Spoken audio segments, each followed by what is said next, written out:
If you're looking for safe and reliable account grinds, make sure you hit up my boy Cliff2_3 on Twitter. Yo, what is good, everybody? RCA the Great here with another video. This is going to be Badge Up number 2, starring your man, Dan Majerle.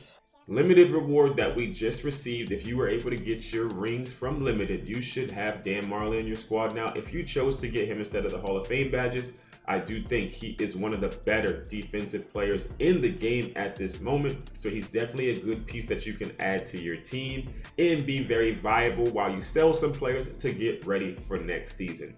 Those of you that are still playing Unlimited, he's definitely going to be able to help you out. And we're going to talk about some badges and shoe boosts that'll help you get the best out of him. If you're new to the channel, make sure you leave a like on this video and subscribe as we are on the road to 14,000 subscribers. But let's get right into it. Dan Majerle from the Suns, very good player. He's really 3-and-D, but he was pretty fantastic in high school all throughout his playing career and everything. 94 offense, 99 defense, standing at 6'6", 6'9" wingspan, comes with 9 Hall of Fame badges. Now, for his stats, he's pretty well-rounded overall. 3-point shot at a 94, drive and dunk at an 80, which is not very high, but not low at all. But his defense is where he shines. 96 perimeter defense, 82 interior, 96 lateral quickness, 92 steal, 75 block, 95 defensive consistency, 88 pass perception, 85 strength. He is a little on the slower side at 89 speed at the shooting guard position, but we can fix that. 89 speed with ball, 86 ball handle. And his rebound is probably his lower of the stats, aside from his post moves, which you're probably not going to do very many post moves with Dan Majerle. So if you're looking to increase his stats, it's all going to depend on what you want from him. Me, definitely looking to get that speed and acceleration up with a +3 or +4. Probably going to go +3 just because they're cheaper. So we're getting that up to a 92 for speed and acceleration. We're using those two. We got 3 more slots left. Now, I'm probably going to boost his interior defense just a little, just to get it up to 86 above that 85 level, because I want him to be super locked down. So I'm going with interior defense for my next shoe boost for Dan Majerle. The next one I'm going to be increasing, believe it or not, is probably going to be strength, because I just want him to be that much of a tank. Now, you don't have to do that. You can save that spot for yourself if you want something else and throw it on vertical, because he doesn't jump very high at the moment. Have him jump just a little bit higher with a +4, get that up to an 86 to give him a little bit more athleticism out there. Drive and dunk, I would probably leave at an 80, just because he's going to be able to get to the lane and dunk. He has a lot of safe dunks, so you're not really needing to boost his dunk rating that much, to be honest. But I will say, if you can increase his ball handle up to a 90, that's going to help him out as well, because it pushed him over that threshold. Even though you're probably not going to be dribbling with Dan Majerle that much, I do think those are the best ones. Now, the next one, if you really wanted to put up, is going to be his block. It's currently at a 75. Putting it up to a 79 is going to help him out. But the way blocks work in this game, he's still going to be able to get a decent amount of blocks with that 75 block rating. And we're going to be able to help that out with badges too. Now, the badges that Dan Majerle comes with are very plentiful. He has many of the badges that you need in this game to be successful. His finishing badges aren't that great, but he has the ones that you pretty much need to have on him. He doesn't have finishing badges that you have to add to him, if that makes sense. So unless you really want him to be inside the lane very much with like Grace Under Pressure and Dream Shake and all that stuff, you don't need to add any finishing badges to him. You can boost the ones he has up to gold, and he should be fine with those. Moving to his shooting badges, he's pretty great there too. The only one he doesn't have is Circus threes, and we'll talk about that later, but everything else is at least on gold or bronze. We're definitely going to put Mismatch Expert up to gold if we have the chance to, but it's not something that's necessary at the moment. Playmaking badges. Everything that he pretty much needs, especially quick first step, is already there. That's a godsend. Now, if you want to add playmaking badges, I definitely think if you're going to be dribbling more with Dan Majerle, he's going to have handles for days, just so that he doesn't run out of energy and things like that. He has the fundamental dribble style, so he does dribble the ball pretty well. So giving him quick chain is also not a bad idea if you're going to be dribbling with him. Me personally, I'm not going to be dribbling the ball with Dan Majerle that much. He is a 3-and-D player on my squad, so I'm going to give him 3-and-D badges. So I would not be putting handles for days or quick chain on my Dan Majerle, but if it's you and you think you're going to use him as your dribbler, definitely add those badges. Moving to his defensive badges.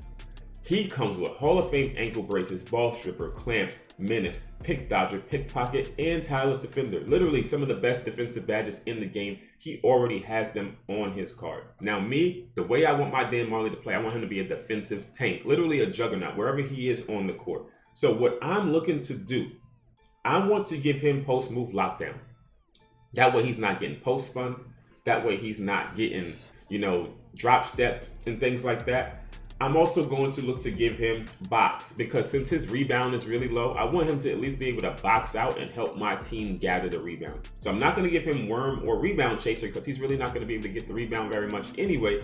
But if he can box out, he's going to help our team get the rebound, if that makes sense to you guys, right? Next two we're looking at are going to be rim protector, to be able to get more blocks inside and not get dunked on. That's going to help him out a lot. If you want to opt for chase down artist instead of rim protector, that is also fine, so that he can get some more chase down blocks.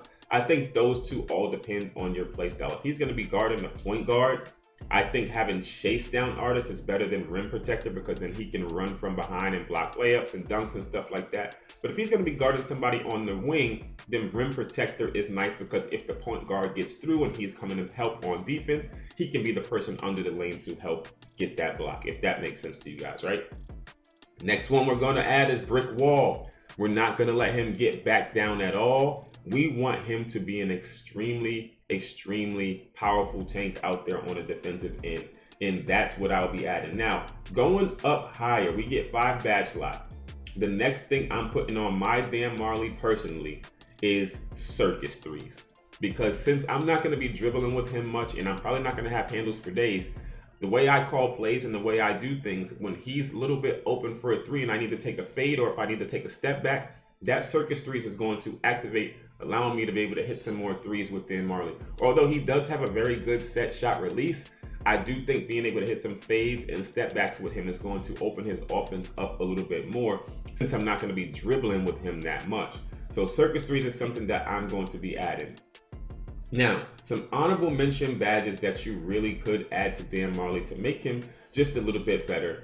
If you really wanted to throw mouse in the house on him, since he's 6'6", if you have a smaller point guard on him, if you're trying to mash inside, that's something that you could add. But to me, it will be a waste of a badge, because he only gets 5 slots to add. The next one could be Dimer. You give him gold Dimer if he's going to be somebody, passing the ball, dribbling the ball for you.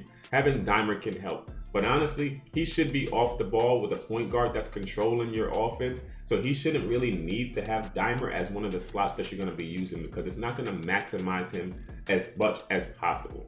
And those are really the only ones that I think adding to him is really going to make a huge difference. So let's head right over to my Dan Marley that I have currently on my team. And we're going to look at the badges I've already added to him. Now we have Mismatch Expert. I haven't put up on gold yet. I will be increasing all of these when I sell some of my players. We got Brick Wall, Box, Post Move Lockdown, Circus Threes, and I'm going to be adding Rim Protector. The reason why I didn't add Rim Protector is because for some reason people are going crazy in the market right now, and they all cost 8,500 MT, and there's no way I'm buying a bronze Rim Protector for 8,500 MT when I don't even need it right now. So we're going to wait till that price drops under 4,000 or even less than that. Then we're going to add our Rim Protector to Dan Marley, and he's going to be complete for me. He's not going to be able to get back down. He's going to be able to box out for rebounds. He's going to stop post moves. He's got the pick dodger. He's got pickpocket. He's got clamps. There's literally nothing on the defensive end that he wouldn't be able to do. Then if I need him to score, he's going to be able to set shooter for plays, and he's going to be able to hit step back threes for me. So that's how my Dan Marley's going to play, and I think that's one of the best badge setups for this card based on the badges he's already comes with. Now, if you want to add Hall of Fame badges to Dan Marley, that's not a bad idea as well. I always say keeping the ones like Intimidator and Interceptor for cards that will get more MT from it makes most sense. But if you got a Hall of Fame Intimidator and wanted to throw it on Dan Marley, I would not be mad at you, because that badge is going to turn his defense up anymore. He's probably not going to be able to get scored on any portion of the court at all if you add that badge to him. Interceptor, I would save for somebody else. I still would not throw that on Dan Marley because gold is good enough for him. And I think Interceptor makes so much MT that putting on a card that you can't sell is not really the best idea unless it's an in-game card. Then we just got that Hall of Fame Hot Zone Hunter and Green Machine. Throwing those on him is also not the end of the world. You're going to be able to get a card that's or increase the value of your card on your team and you're not losing out on MT that could be made from 2 badges that, you know, everybody just got anyway. So I think adding those 2 is not a bad idea. In the last one, if you ended up getting somehow like a Hall of Fame box or brick wall, that's not bad because it's really going to add to him. And those badges, you're not really going to be looking to add to many players. Now, I will say the Hall of Fame brick wall will be a very OP badge. So be very careful with adding that to anyone, because that badge can really increase value as well based on who you throw it on. But for somebody like Dan Majerle that's already a defensive tank, it's just going to really bump his play up that much if you're going to be using this card a lot. So those are the badges that I'd be throwing on my Dan Majerle if I had them and I was going to be using them a lot. I think I'm going to be selling my team pretty soon. This is my squad right here. We got Wade, Luka, Kawhi, LeBron, Evan Mobley, Peyton, Kobe, Rudy Gay, and Paul Silas, along with that Kevin Garnett. So I'm thinking about using Jason Richardson and Dan Majerle as my free cards and then selling my Luka and Kobe just because I don't really need them right now. Let me know in the comments if you think I should do that. But until next time, I will catch you guys in the next video. This has been Badged Up episode 2. Let me know what other cards you want to see, and we'll go over the badges that may be best for them. I'll catch you on the next one, man. Peace.